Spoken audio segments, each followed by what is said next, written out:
Hi hello welcome to my ఇంటి రుచులు only vegetarian. ఈరోజు పోలాల అమావాస్య పూజ చేసుకున్నానండి ఇంట్లో. నేను పూజ ఎలా చేసుకున్నానో పూజా విధానం ఈ వీడియోలో ఉంది. ఈ పోలాల అమావాస్య పూజ సంతానం లేని వారు సంతానం కోసం, అలాగే సంతానం ఉన్నవాళ్ళు పిల్లల ఆయుర ఆరోగ్యాల కోసం, స్త్రీలు సౌభాగ్యం కోసం ఈ వ్రతాన్ని ఆచరిస్తారు. ఈ పోలాల అమావాస్య ఎవరైనా కూడా చేసుకోవచ్చు.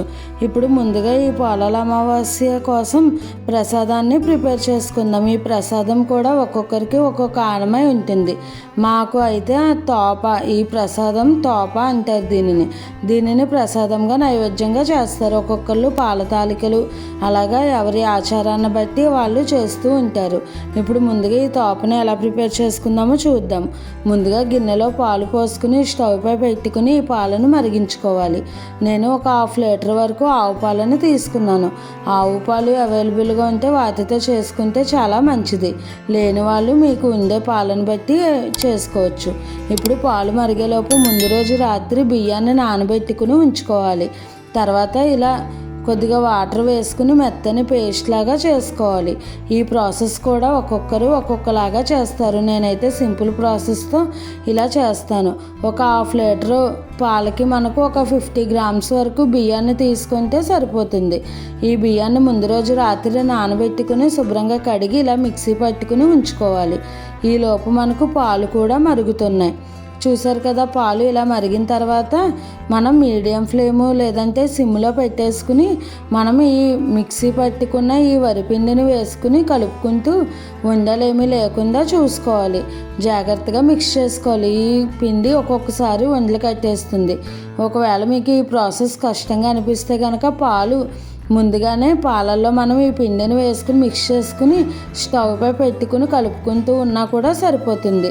ఈ తోపలో కొంతమంది కొబ్బరి తురుమును కూడా వేసుకుంటారు. మీకు నచ్చితే అలా కూడా వేసుకుని చేసుకోవచ్చు. నేనైతే ఇప్పుడు వేయడం లేదు. ఇప్పుడు ఇదంతా కూడా ఇలా బాగా మిక్స్ చేసుకున్న తర్వాత చూసారు కదా ఇలా చిక్కబడింది. ఇప్పుడు ఇందులోకి మనం బెల్లం తురుమును వేసుకోవాలి. ఇది మనకు వెంటనే గట్టిగా అయిపోతుంది. మనం బియ్యాన్ని పర్ఫెక్ట్ కొలతలతో తీసుకుంటే కనుక అన్నీ కూడా పర్ఫెక్ట్గా వస్తాయి. ఇలా బియ్యం పిండి ఇలా ఒక ఉడుకు పట్టిన తర్వాత మనం ఇందులోకి బెల్లం తురుమును వేసుకోవాలి.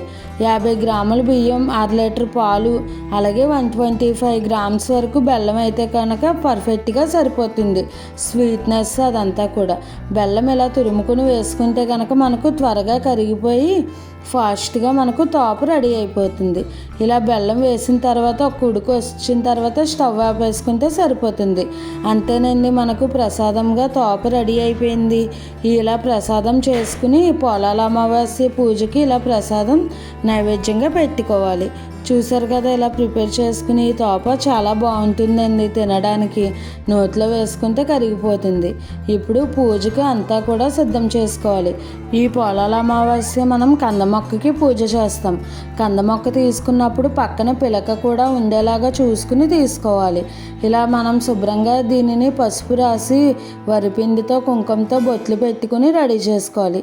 తర్వాత పసుపు కొమ్ముని తీసుకోవాలి. పసుపు కొమ్ముకి కూడా ఇలా చిన్న కనుపులాగా ఉండాలి. ఇలా ఉన్నదాన్ని 5 పోగుల దారానికి పసుపు రాసి మనం ఇలా పసుపు కొమ్ము కట్టుకుని ఒకటి కంద మొక్కకి, అలాగే ఇంకొకటి మనం పూజ దగ్గర పెట్టుకుని పూజించుకుని తర్వాత మన మెడలో కట్టుకోవాలి. 3 లేదా 5 రోజులు మన మెడలో ఉంచుకుని తర్వాత తీసేయాలి.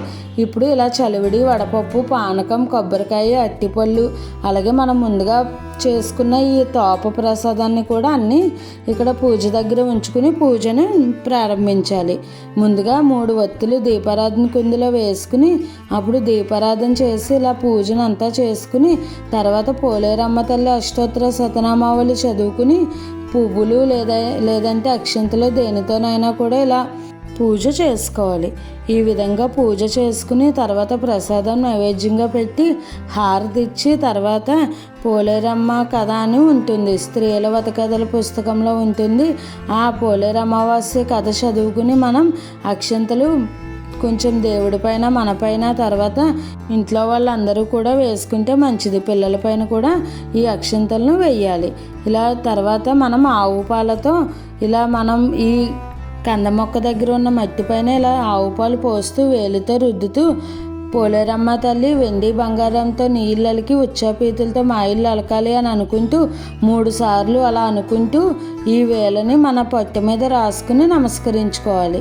తర్వాత ప్రదక్షిణ చేసి సాష్టాంగ నమస్కారం చేసుకుని పూజను పూర్తి చేసుకోవాలి. ఈ విధంగా చేసుకోండి. నేనైతే ఈ విధంగా చేసుకున్నాను. చూశారు కదండి పొలాల అమావాస్య పూజా విధానం. అలాగే పూజని ఎలా చేసుకున్నానో కూడా నాకు కామెంట్ చేయండి. ఆ పోలేరమ్మ తల్లి మీ కుటుంబానికి మీ పిల్లలకు కూడా ఆయురారోగ్యాలు అష్టైశ్వర్యాలు ఇవ్వాలని కోరుకుంటూ అందరూ బాగుండాలి, అందులో మేము ఉండాలి అని ప్రార్థించుకుని ఈ పూజను చేసుకుని ఇలా ఈ పొలాల అమావాస్య పూజను చేసుకున్నాను. Thanks for watching.